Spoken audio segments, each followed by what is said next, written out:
நிர்வாக குழுவில் இருந்து பாமக தலைவர் அன்புமணி ராமதாஸை நீக்க முடியாது என பாமக சட்ட விதிகளை மேற்கோள் காட்டி அன்புமணி ராமதாஸ் ஆதரவாளர்கள் தெரிவித்திருக்கிறார்கள். இதுகுறித்து கூடுதல் விவரங்களோடு இணைகிறார் எமது செய்தியாளர் பாண்டியராஜன். வணக்கம் பாண்டியராஜன், உங்களிடம் இருக்கும் தகவல்களை சொல்லுங்க.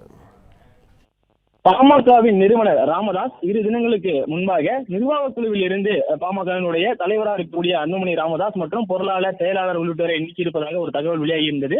மேலும் புதிய நிர்வாக குழுவை அமைத்தும் ராமதாஸ் அவர்கள் உத்தரவிட்டிருப்பதாக சில தகவல் வெளியாகியிருந்தது. இந்நிலையில பாமகவினுடைய தலைவர் அன்புமணி ராமதாசனுடைய ஆதரவாளர்கள் பாமகவினுடைய கட்சி விதிகளை மேற்கோள் காட்டி சில தகவல்களை பதிவு செய்திருக்கிறார்கள்.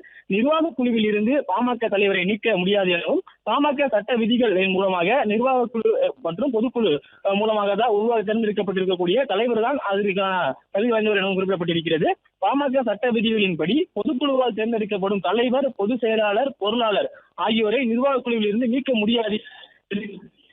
பாமக சட்ட விதி 12 அதன் உட்பிரிவு நாளை மேற்கோள் காட்டி தற்போது அன்புமணி ராமதாசனுடைய ஆதரவாளர் ஒருவர் அவருடைய சமூக வலைதள பதிவில் தெரிவிப்பது, அரசியல் தலைமை குழு என்று ஒரு குழு உருவாக்கப்பட்டிருக்கிறது.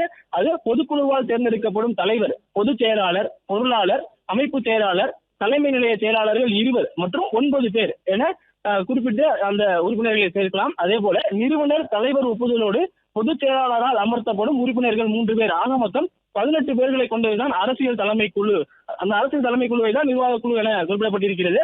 இந்த சட்ட விதியை மேற்கோள் காட்டி பொதுக்குழுவால் தேர்ந்தெடுக்கப்பட்ட தலைவர், பொதுச் செயலாளர், பொருளாளர் இல்லாத ஒரு குழு நிர்வாக குழுவாக இருக்காது என்கின்ற ஒரு கருத்தை அவர்கள் பதிவு செய்திருக்கிறார்கள். நிர்வாக குழு கூட்டமே பாமக தலைவர் தலைமையில் தான் நடைபெற வேண்டும் எனவும், பாமக தலைவர் தலைமையேற்காத கூட்டம் நிர்வாக குழு கூட்டமே கிடையாது எனவும் அன்புமணி ராமதாஸ் தரப்பினர் தகவல் தெரிவித்திருக்கிறார்கள். கூடுதல் நிர்வாக குழு உறுப்பினர்கள் தலைவர் ஒப்புதலுடன் நியமிக்கப்பட வேண்டும் எனவும் குறிப்பிடப்பட்டிருக்கிறது.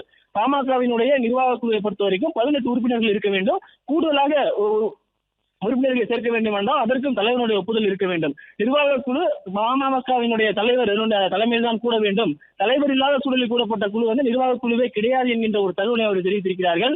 பாமகவை பொறுத்த வரைக்கும் நிறுவனர் ராமதாஸ் மற்றும் தலைவர் அன்புமணி ராமதாஸ் இடையேயான அந்த கருத்து மோதல்கள் தொடர்ச்சியாக நடைபெற்று வரும் நிலையில தற்பொழுது சட்ட விதிகளை கையில் எடுத்து பாமகவில் அதிகாரம் அன்புமணிக்கு தான் இருக்கிறது என்கின்ற வகையிலே அன்புமணியினுடைய ஆதரவாளர்கள் இந்த தகவல்களை பரவி வருகிறார்கள். தற்போது வரைக்கும் ராமதாஸ் அவர்கள் சொன்ன அந்த செயற்குழு உறுப்பினர்களுடைய அந்த கூட்டம் தலைமை குழு நிர்வாக குழுவில் இருந்து கலைத்துவிட்டு புதிதாக நிர்வாகிகளை சேர்ப்பது உள்ளிட்ட அது எதுவுமே செல்லுபடி ஆகாது எனவும், அன்புமணி ராமதாசன் தலைவர் அவர்தான் நிர்வாக குழு கூட்டத்தை கூட்ட முடியும் என்கின்ற உரிமை எல்லாம் அவரிடம் தான் இருக்கிறது என பாமகவினுடைய சட்ட விதி 12 உட்பிரிவு 4 மேற்கோள் காட்டி அன்புமணி ராமதாசனுடைய தரப்பினர் தற்போது இந்த தகவலை பகிர்ந்து வருகின்றனர்.